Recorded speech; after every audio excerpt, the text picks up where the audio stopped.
Entonces, ¿creen, teniendo ya hablando de todo esto, que el arte es necesario para la sociedad? Y en ese caso, ¿por qué? A un pueblo, a una nación,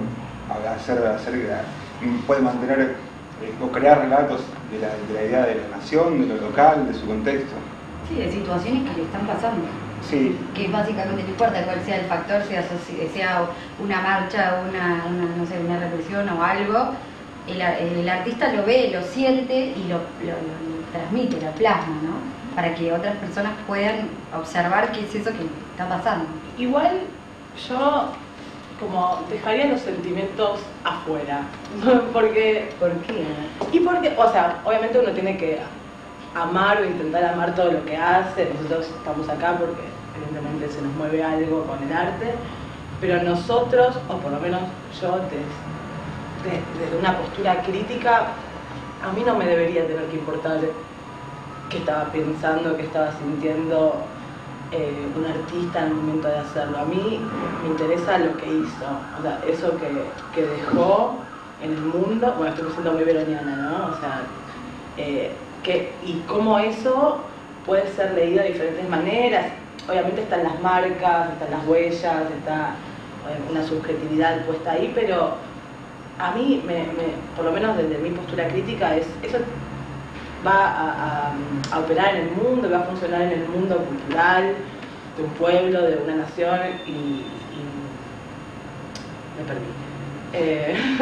Pero no, o sea, los sentimientos quedan del objeto, o sea, del objeto para atrás, o sea, del objeto para adelante son símbolos, son huellas, son cosas que hablan del mundo, hablan de un estado del arte, un estado de la sociedad, un estado de la Ahora época. que estoy junto a los alumnos de Liuna, de críticos, de futuros críticos de arte, siempre me pregunté cómo puede ser que, pongámonos unos cuantos años más, que no creo que le falte mucho, cómo puede ser que un crítico de arte exprese con palabras aquello que el artista trata de causar emoción, ¿sí?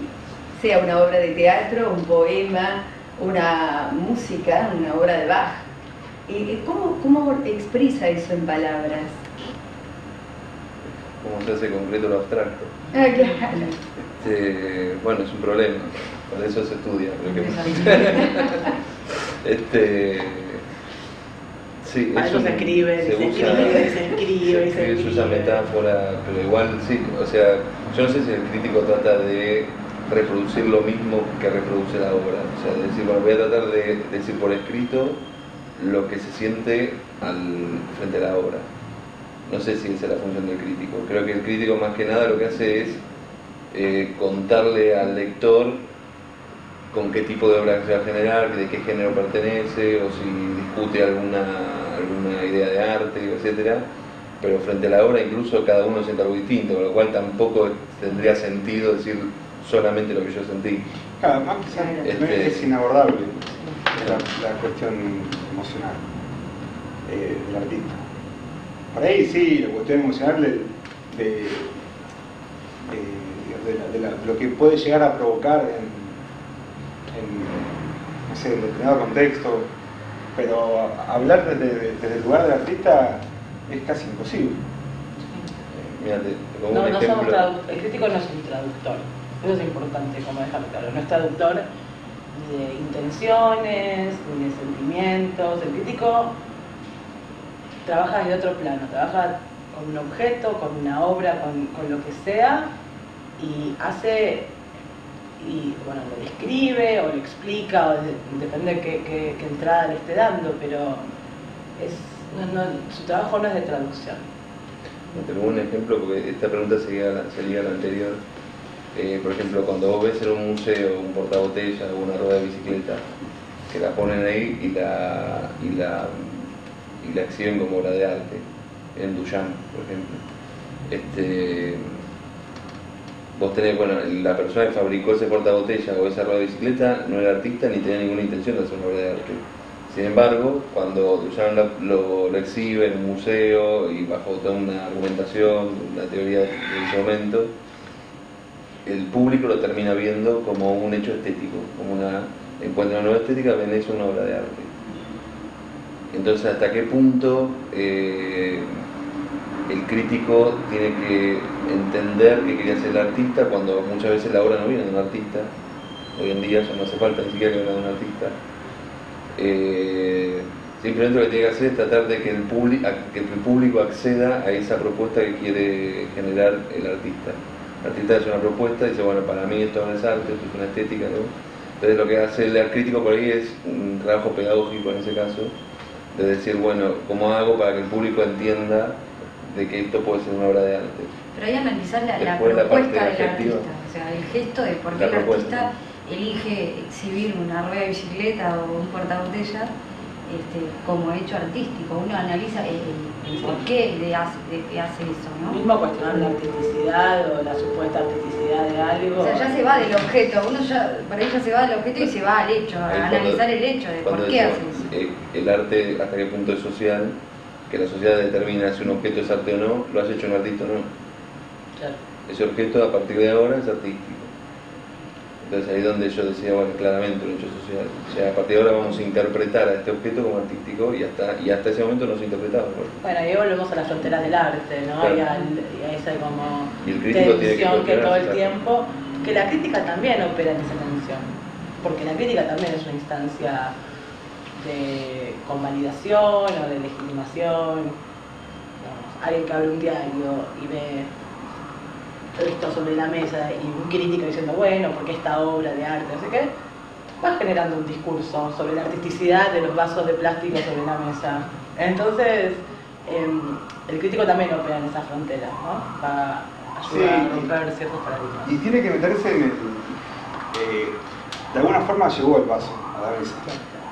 Hay un origen que incluso trasciende al artista, sino que son las instituciones. Y que, insisto, siguen fluctuando. Por ejemplo, en la Bienal de San Pablo, bueno, en todas las bienales hay un director, un curador general.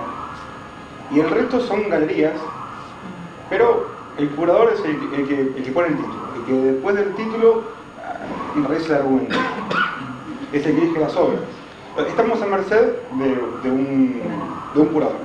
O sea, es el arte contemporáneo de gran parte del mundo está a merced de la decisión de un curador. No tengo nada contra los curadores. Simplemente que me refiero que hay como muchas transiciones hasta que el vaso llega a la mesa y que el crítico no debiera detenerse únicamente en los aspectos digamos formales de la obra. En el proceso, hay como un trasfondo que se puede ir justamente cuando todo el tiempo estamos avanzando sobre los límites. Bueno, pero ahí está la cuestión de preguntarse por las artisticidades. Si vos te preguntás por qué esto es considerado arte, vas desenvolviendo todo ese proceso de cómo es que llegó esto ahí y por qué las instituciones o los curadores o las bienales fomentaron o gestionaron el vaso de plástico como arte, ¿no? Digamos, en la pregunta está la cuestión del proceso. Claro, y es cierto también que el crítico como sujeto se ha modificado y que ahora tiene el nombre de crítico. Pero uno puede pensar, por ejemplo, que los coleccionistas también de alguna forma fueron unos críticos, porque son de alguna manera quienes legitiman lo que se mueve en el mercado. El mercado es otra forma de legitimar, como una galería, una bienal, un concurso. Y más teniendo en cuenta que Argentina, en alguna entrevista que le hice a María José Herrera, jefa de investigación de Bellas Artes, ella me comentaba que los coleccionistas argentinos habían sido muy generosos con el museo, pero que únicamente se limitaban a comprar obra clásica, cuando ya Picasso era un artista consagrado. Entonces no había obra contemporánea, no había obra, digamos, de arte moderno, por decirlo de alguna forma. Y eso es una forma de legitimar cierto interés que un grupo social tiene acerca del arte. Como que fue modificándose el espectro del crítico, hasta que hoy lo conocemos como crítico de arte. Pero en su momento por ahí fue un coleccionista o un curador también.